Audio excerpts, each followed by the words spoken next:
दिल्ली के जंतर मंतर पर अपना मंच डेमोक्रेसी के बैनर तले धरना प्रदर्शन किया जा रहा है। इस धरना की अध्यक्षता कर रहे रंजन कुमार कोल के नेतृत्व में ये धरना प्रदर्शन किया जा रहा है।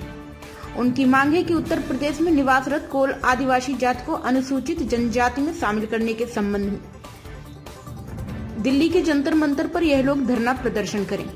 उनका कहना है कि भारत में कई राज्यों में जैसे मध्य प्रदेश, उड़ीसा, राजस्थान, बिहार, झारखंड, केरल, छत्तीसगढ़ आदि राज्यों में कोल जाति को जनजाति में रखा गया है। संविधान अनुच्छेद 341, 342 के अंतर्गत राज्य सरकार के अनुरोध पर किया गया है। उसी तरह से उत्तर प्रदेश भी कोल जाति निवास कर रही है। सामाजिक, आर्थिक, राजनीतिक, शैक्षणिक स्थिति बहुत दंडनीय खराब है। इसलिए हम लोग दिल्ली के जंतर मंतर पर आकर मांग कर रहे हैं।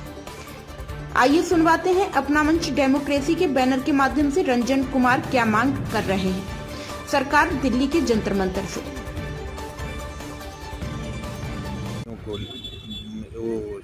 धन्यवाद है आप सबको हमारी आवाज उठाने के लिए प्रयास कर रहे हैं। और ये मेरी मांग है सर, मैं एडवोकेट रंजन कोल, अपना मंच डेमोक्रेसी के राष्ट्रीय अध्यक्ष। उत्तर प्रदेश में कोल जाति को जनजाति का दर्जा नहीं है, यानी एसटी का दर्जा नहीं है सर। हम बराबर लगातार संघर्ष कर रहे हैं। आज 75-76 साल देश हमारा आज़ाद हो गया सर। हम आज आज़ाद न होकर गुलामी की जंजीर में कर रहे हैं सर जी। इसे हम लगातार प्रयास है सरकार से कि हमें भी कोल जाति को जनजाति का दर्जा दिया जाए, हमें भी जीने का हक दिया जाए सर।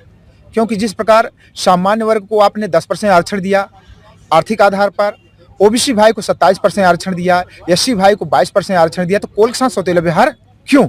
जितनी सरकारें आई हैं सर, कहीं ना कहीं आदिवासी साथ में छलवा किया है। लगभग ये जब सपा सरकार थी, माननीय मुलायम सिंह जब थे तो लगभग 6 महीने का इन्होंने लागू किए थे। और बापू श्री स्वर्गीय बीपी सिंह जब थे, उन्होंने भी लगभग 1980 में लागू किया था। तो कुछ लोगों को आर्थिक बढ़ने का कदम बहुत आगे निकल चुका था सर। लेकिन आज तक हमें जो है एससी में रखा गया, हमारे साथ छलवा हो रहा है, हम आज़ाद नहीं है सर जी। तो हम चाहते हैं कि ये माननीय श्री आदित्य योगी नाथ जी से, प्रधानमंत्री मोदी जी से, माँ मुर्मू जी से मैं कहना चाहता हूँ, जो 45 लाख, इसीलिए तो मेरी आवाज़ मीडिया के माध्यम से उनके कानों तक जाए सर। क्योंकि हम लोग गरीब आदमी पहुँच नहीं पाएंगे उनके पास, क्योंकि प्रशासन तमाम लोग वहाँ पे जाने नहीं देते हैं। तो आपके चैनल के माध्यम से अगर उनके कानों में आवाज़ जाती है तो मैं उनसे निवेदन, हाथ जोड़ निवेदन है कि 45 लाख कोलों को तार दीजिए। मैम उसमें योगदान बहुत कुछ रहा। जैसे भगवान बिरसा मुंडा जी जैसे लोग देश की आज़ादी कराने में लाखों कोल आदिवासी लोगों ने देश के लिए शहीद हो गए। आज भी लोग शहीद हो रहे हैं। क्योंकि जैसे चाहे छत्तीसगढ़ हो या मध्य प्रदेश, झारखंड, तमाम जो बॉर्डरें हैं, जब हमारे ऊपर संकट होता है, हम अपनी रक्षा के लिए स्वयं धनुष बाण लेकर तैयार होते हैं। और खासकर हमारे जब देश पे संकट आ जाए तो हम आन बान सारी चीज लगा देते हैं। तो हमें आज़ादी क्यों नहीं मिल रही है? हमको भी आज़ादी मिलना चाहिए। ये के लिए काम करे सर, उसके लिए, लेकिन मेरे समाज के लिए कोई काम नहीं कर रही है। ये भावुक क्यों हो रहे हैं? क्या है? इतना दर का ठोकर खाया है हमारा समाज मैम कि बोलने में आंसू आ जाते हैं। सबसे प्लस पॉइंट हम लोग के लिए दुर्भाग्य की बात है कि जो डॉक्यूमेंट बनते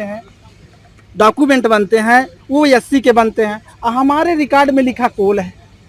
तो हम किसी भी ऑफिस कार्यालय में किसी भी काम के लिए जाते हैं तो कहते हैं भाई आप तो आपका जो डॉक्यूमेंट है, जाति निवास प्रमाण पत्र है, वो एससी है, लेकिन आपके में तो कोल लिखा है, आदिवासी लिखा हुआ है।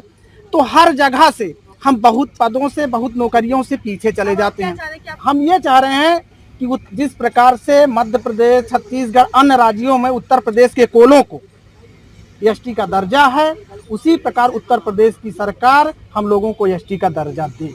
जो तनाई योजनाएं आती हैं हमारे सीमित रह जाती हैं, हमारे जो गांव में तक नहीं पहुंच पाती है सर, आदिवासी ट्राइबल के तक नहीं पहुंच पाती है। तो हम कैसे माने कि हमारा विकास हो रहा है? गैस कॉलोनी के नाम पर कहीं ना कहीं लोग ठग कर रहे हैं। लेकिन हम सरकार का आह्वान करिए, मुझे नहीं चाहिए, हमारा आरक्षण दे दो। वन अधिकार कानून जो 2006 उसको सही से लागू किया जाए। वन संरक्षण अधिनियम जो 2022 है उसको वापस किया जाए सर। क्योंकि जो आज हमारे सदियों से महापुरुष लड़ते आए जल जंगल जमीन की, हम लोग जमीन की, जंगल की रखवाली करने वाले लोग हैं।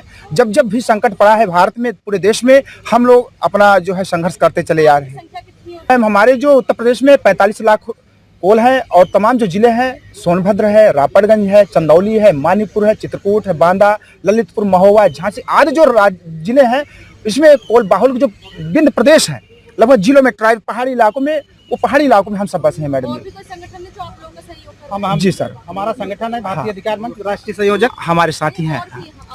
आदिवासी युवा मंच जो तमाम जो चल रहे हैं। आपकी मांग पूरी नहीं होती तो आगामी योजना क्या है? हम मैं आगामी योजना बड़ा क्रमिक अनशन करेंगे। हम 2 महीने बाद इस टाइप का उस हाँ। टाइप का नहीं, कानून के दायरे में रह के अनिश्चितकालीन धरना प्रदर्शन करेंगे। अगर अनिश्चितकालीन जो है धरना प्रदर्शन करेंगे, संवैधानिक तरीके से रहेंगे सर, और हम उग्र आंदोलन नहीं करेंगे, क्योंकि जब जब गरीब आवाज उठाता है उसको दबा दिया जाता है, लाठियां बरसती हैं, गोली चलती हैं, तो वो हम नहीं चाहते। संवैधानिक दायरे से रह करके हम अनिश्चितकालीन धरना प्रदर्शन करेंगे। और सबसे बड़ी बात यह है कि जिस देश की राष्ट्रपति आदिवासी हो, जिस देश की राष्ट्रपति आदिवासी हो, उसके परिवार घर, हम उसके घर परिवार, उनके घर परिवार के लोग आज ये अनुसूचित जनजाति दर्जा के लिए मतलब गली गली भटक रहे हैं। इससे बड़ा दुर्भाग्य कुछ हो ही नहीं सकता। मैम, मेरा नाम है डॉक्टर ओम प्रकाश कोल, राष्ट्रीय अध्यक्ष भारतीय अधिकार मंच।